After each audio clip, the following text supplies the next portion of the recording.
하나님께서 기뻐하시는 삶을 살고 있나요? 오늘의 본문 말씀은 아모스 5장 18절부터 27절 말씀입니다. 말씀 살펴보기. 화 있으리라 여호와의 날을 기다리는 사람아. 너희가 어째서 여호와의 날을 기다리느냐? 그날은 빛이 아니라 어둠의 날일 것이다. 사람이 사자를 피해 도망치다가 곰을 만나고 사람이 자기 집에 들어가서 벽에 손을 댔다가 뱀에게 물리는 것과 같을 것이다. 여호와의 날은 빛이 없는 어둠이며 캄캄해 밝음이 없는 어둠일 뿐이다. 나는 너희 절기들을 미워하고 싫어한다. 너희 종교적인 모임을 내가 기뻐하지 않는다. 너희가 내게 번제와 곡식 제사를 드려도 내가 그것들을 받지 않을 것이다. 너희가 살진 짐승으로 화목제를 드려도 내가 돌아보지 않을 것이다. 너희는 내 앞에서 노래 부르기를 그치라.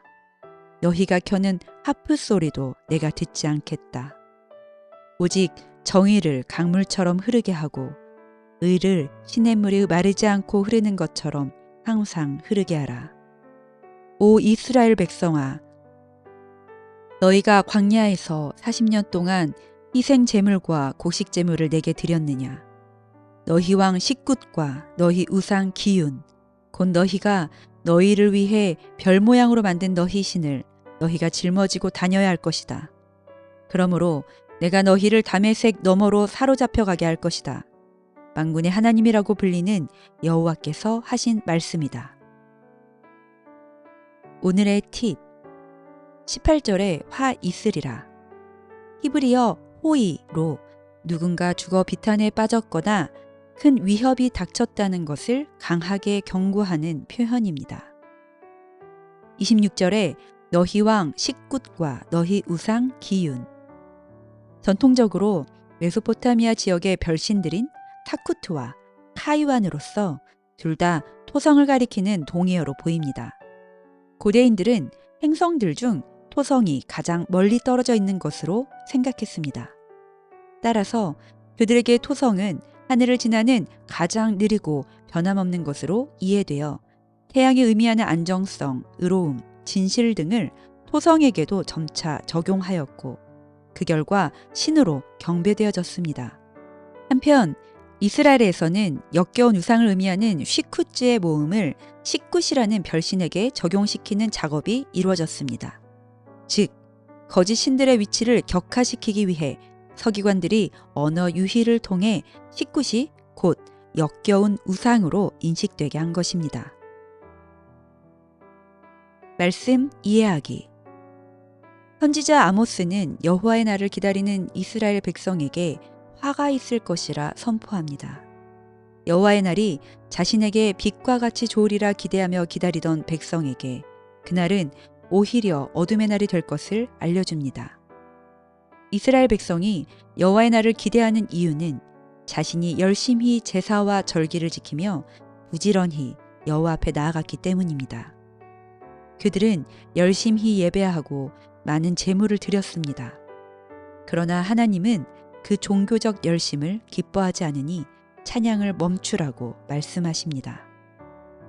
부지런히 드리는 제사와 예배 대신 흐르는 강물과 시냇물처럼 정의와 의를 항상 행하라고 명령하십니다. 이스라엘이 광야에서 40년 동안 풍성한 제사를 주께 드리지 않았음에도 넘치는 인도하심과 보호하심을 받은 것처럼 종교의식이 아닌 공의와 정의를 행하는 삶의 예배가 더 중요하다고 말씀하십니다. 그러나 계속해서 정의와 공의를 땅에 던져버린다면 그들은 이제 자신이 만들어 섬기던 역겨운 우상들을 짊어지고 다메섹 너머로 사로잡혀 가게 될 것입니다. 아모스서의 원독자들은 포로로 끌려가는 상황이 실제로 일어나기 전에 여호와의 말씀에 순종하여 정의와 공의를 끊임없이 행하는 삶으로 돌이켜야 합니다. 하나님께서는 아모스를 통해 때마다 드려지는 화려한 예배와 찬양, 많은 헌금 또는 헌신이 자신의 마음을 기쁘게 하는 것이 아님을 분명히 말씀하십니다. 주께서 우리에게 원하시는 것은 공의에 맞게 행동하고 긍휼을 사랑하며 겸손히 우리 하나님과 함께 행하는 삶입니다. 하나님을 경외하는 백성이라면 그 경외함이 다른 일을 대하는 태도에서도 드러나야 합니다. 예수님께서 비유로 말씀하신 것처럼 우리 주님은 가장 보잘것없는 사람에게 한 것이 곧 내게 한 것으로 여기시는 분이시기 때문입니다. 장래에 임할 주의 날이 빛의 날일지 아니면 어둠의 날일지는 우리가 입으로 고백한 믿음이 그의 행함과 함께 일하고 행함으로 믿음이 온전하게 됨을 보이는 삶의 유무에 따라 결정될 것입니다. 종교 생활에서만 멈춘 믿음의 고백은 주께서 기뻐하지 않는다고 분명히 말씀하고 계십니다. 말씀 따라 살아가기.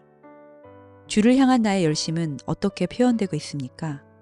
하나님에게 뿐만 아니라 다른 이들에게도 주께 하던 마음을 다하여 행하도록 결단하며 작은 섬김이라도 실천해보는 하루가 되도록 노력해 봅시다. 말씀대로 기도하기. 한국 교회가 우리 사회의 정의를 강물처럼 흐르게 하고 의를 시냇물이 마르지 않고 흐르는 것처럼 항상 흐르게 하는 데 앞장서며 본이 되는 공동체가 되도록 함께 기도합시다.